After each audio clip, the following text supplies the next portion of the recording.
As part of the celebrations, state television KRT showed Kim Jong-un visiting the mausoleum of his grandfather, Kim Il-sung, alongside high-ranking officials. The late leader ruled his country from its founding in 1948 through the 1950s to 1953 Korean War until he died in 1994 when his son, Kim Jong-il, took over. Celebrations aside, North Korea has a strong message for the United States and its allies. Responding to President Trump's promise of nuclear attacks, a statement read by a news presenter on state TV says North Korea will retaliate in a merciless manner as not to allow the aggressors to survive. Last week, the Trump administration said it was prepared to launch a preemptive strike with conventional weapons against North Korea if officials become convinced that North Korea is about to follow through with a nuclear weapons test.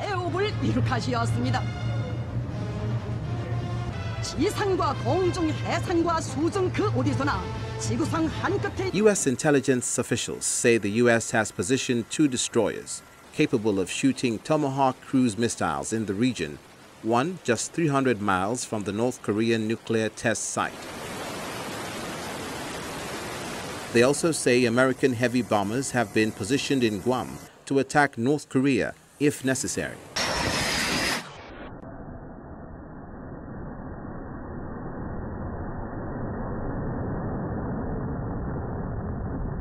But analysts warn if the U.S. attacks, it could provoke North Korea to launch its own attack on South Korea, a major ally to the U.S. in the region.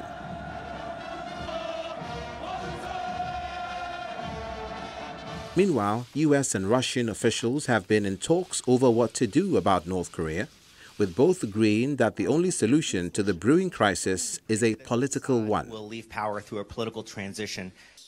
Have more than doubled. President Trump has also held discussions with his counterpart in China over the North Korea situation. To approve the 29th.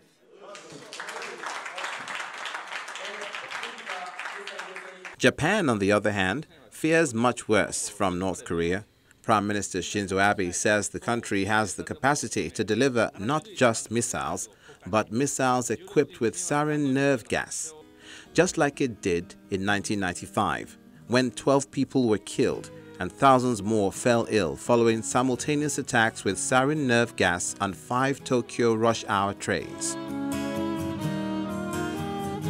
The Prime Minister, however, declared Japan's readiness to meet action with action if Pyongyang continues its nuclear and missile testing program, with the United States warning it could take unilateral action.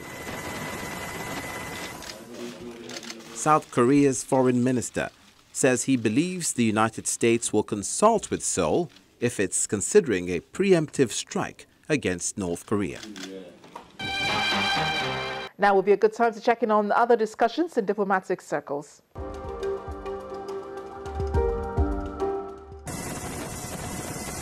Tensions continue to rise in the Korean Peninsula, and this has gotten China worried. The people believe peace and stability in the peninsula is conducive to people's livelihood in relevant and neighboring countries. China hopes relevant countries find a proper solution through dialogue and peaceful means in line with the interest of all parties concerned. The current spiraling tensions on the Korean Peninsula have been building for years rather than weeks or months.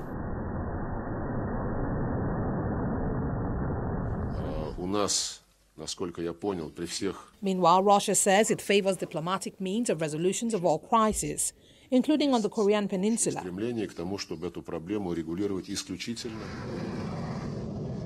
Concern has grown since the U.S. Navy fired 59 Tomahawk missiles at a Syrian airfield 2 weeks ago in response to a deadly gas attack, raising questions about President Trump's plans for North Korea, which has conducted missile and nuclear tests in defiance of UN and unilateral sanctions.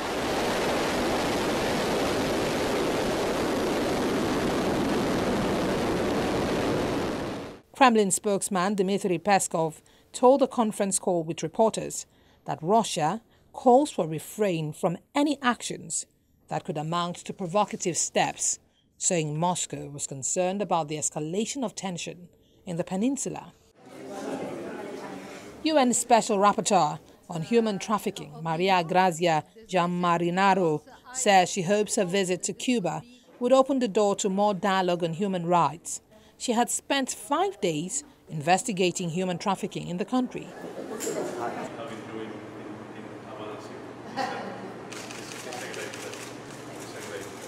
Cuba's free-of-charge healthcare, education and social security system helps reduce vulnerabilities that can lead to trafficking. A migration crisis erupted in recent years due to Cubans' fear that the United States might end its lenient asylum policy towards them in the wake of its detente with Cuba.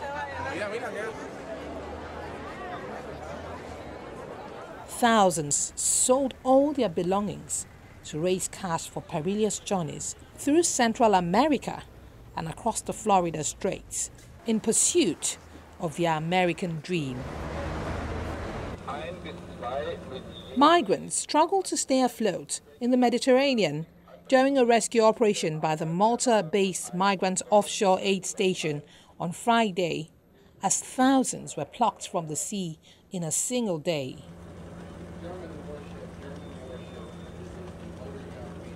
Video footage showed migrants struggling to stay afloat after they slid off their rubber boat during a rescue operation by the Phoenix.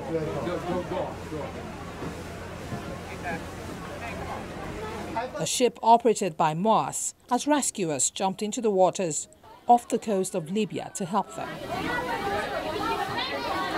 I took you from the boat. Put your head down.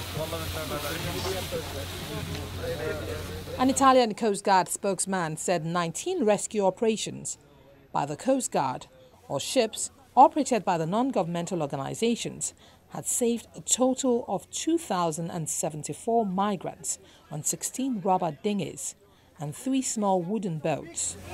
Take on the stream, okay? Open it. The spokesman confirmed one person had died but gave no details. According to the International Organization for Migration, nearly 32,000 migrants have arrived in Europe by sea so far this year. More than 650 have died or are missing. 2 minutes for the water.